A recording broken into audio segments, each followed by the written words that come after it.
पंजाब, पंजाबी और पंजाबियत, ये कहने में तो तीन शब्द हैं। एक सूबे का नाम है, एक भाषा का नाम है, और एक शब्द एक जज्बे का नाम है, या यूं कहिए कि एक संस्कृति का नाम है। अगर इन तीनों को शायरी की जबान में बात की जाए, गजल की जबान में बात की जाए, तो किस तरह की खूबसूरत गजलें, किस तरह के खूबसूरत नज़्में, किस तरह की खूबसूरत शायरी हमें सुनने को मिल सकती है। मेरे पास पंजाबी पोइट्री के, पंजाबी लिटरेचर का एक बड़ा बहुत अहम नाम मोहतरम गुरचरण जोगी जी का है।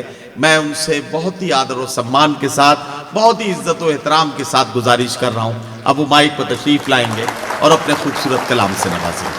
पंजाबी दी एक कहावत सी, घर दा जोगी जोगड़ा, बाहर दा जोगी सिद्ध। अरे वाह। पर सतीश शर्मा जी और सुरजीत बुद्धि राजा जी ने घर दे जोगी नूं सिद्ध बना दिता है। मैं पहली बार अपने शहर दे विच अपने प्यारों के रूबरू हाँ।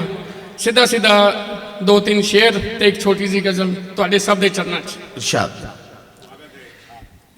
Thank you.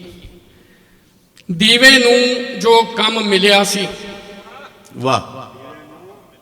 दीवे नूं जो कम मिलिया सी, बादस्तूर ओ जारी है। वाह वाह वाह। ध्यान चाहांगा जी प्लीज। दीवे नूं जो कम मिलिया सी, बादस्तूर ओ जारी है।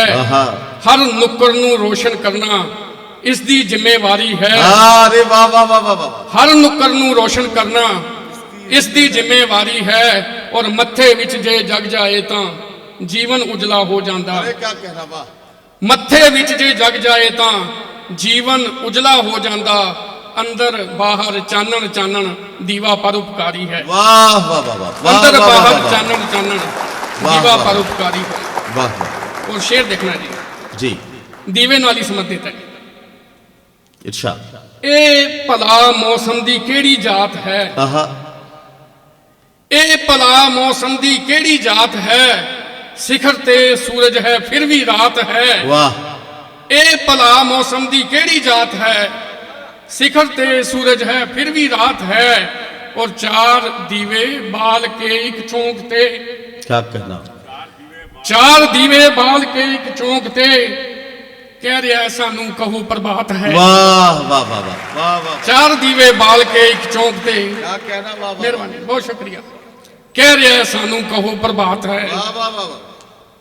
और जापदा है अज फिर बिगड़ेगा माहौल।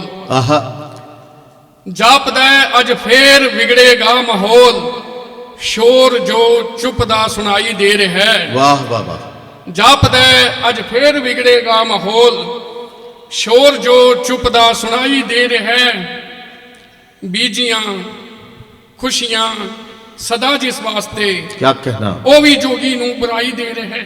वाह वाह वाह वाह। गजल छोटी सी गजल आप सब दे चलना।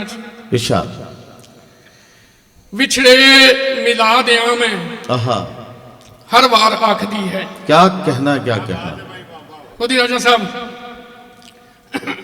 विछड़े मिला दिया मैं हर बार आखदी है, मैनू बनाओ बूहा दीवार आखदी है। वाह वाह। और शेर देखना जी, मैं फुल बन के दोवें पासे महक खिंडावा।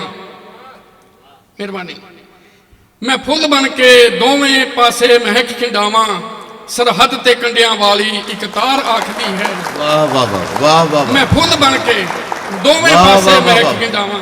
वाह वाह वाह वाह। मैं फुल बन के दोवें पासे महक खिंडावा,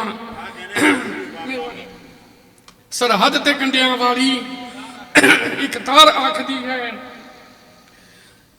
और शेर देखना जी, लुट्टां कतल हनेरे, क्या मैं सह लए बथेरे। वाह वाह वाह। पानी सर और पी लीजिए थोड़ा सा। नहीं सर, बहुत है। लुट्टां कतल हनेरे, मैं सह लए बथेरे, मेरी हिक ते गजल लिखो अखबार आखदी है। वाह वाह वाह। लुट्टां कतल हनेरे, वाह वाह वाह। मैं सह लए बथेरे। वाह वाह वाह। मेहरबानी। लुट्टां कतल हनेरे, मैं सह लए बथेरे, मेरी हिक ते गजल लिखो अखबार आखदी है। वाह वाह वाह। ਔਰ ਬੇਨੂਰ ਚਿਹਰਿਆਂ ਤੋਂ ਇੱਕ ਨੂਰ ਜੋ ਗਵਾਚਾ। क्या कहना, वाह वाह वाह ਬੇਨੂਰ ਚਿਹਰਿਆਂ ਤੋਂ ਇੱਕ ਨੂਰ ਜੋ ਗਵਾਚਾ। वाह। ਉਹ ਮੈਂ ਹੀ ਮੋੜ ਸਕਦੀ ਦਸਤਾਰ ਆਖਦੀ ਹੈ। अरे वाह वाह वाह वाह वाह वाह वाह वाह वाह वाह वाह वाह वाह वाह वाह। ਬੇਨੂਰ ਚਿਹਰਿਆਂ ਤੋਂ क्या कहना, वाह वाह वाह। ਇੱਕ ਨੂਰ ਜੋ ਗਵਾਚਾ। ਉਹ ਮੈਂ ਹੀ ਮੋੜ ਸਕਦੀ ਦਸਤਾਰ ਆਖਦੀ ਹੈ। ਔਰ ਹਿਜਰਾਂ ਦੇ ਗਮ ਕੀ ਹੁੰਦੇ आहा, ਸਾਡੇ ਤੋਂ ਪੁੱਛ ਕੇ ਦੇਖੋ। क्या कहना, वाह वाह वाह। ਹਿਜਰਾਂ ਦੇ ਗਮ ਕੀ ਹੁੰਦੇ ਸਾਡੇ ਤੋਂ ਪੁੱਛ ਕੇ ਦੇਖੋ। ਅੰਬਰ ਚ ਉੜਦੀ ਕੂੰਜਾਂ ਦੀ ਡਾਰ ਆਖਦੀ ਹੈ। वाह वाह वाह वाह। ਔਰ ਵਿਛੜੇ ਮਿਲਾ ਦਿਆਂ ਮੈਂ आहा, ਹਰ ਵਾਰ ਆਖਦੀ ਹੈ। क्या कहना, ਮੈਨੂੰ ਬਣਾਓ ਬੂਹਾ ਦੀਵਾਰ ਆਖਦੀ ਹੈ। वाह वाह ਬਹੁਤ वाह ਸ਼ੁਕਰੀਆ। बहुत शुक्रिया।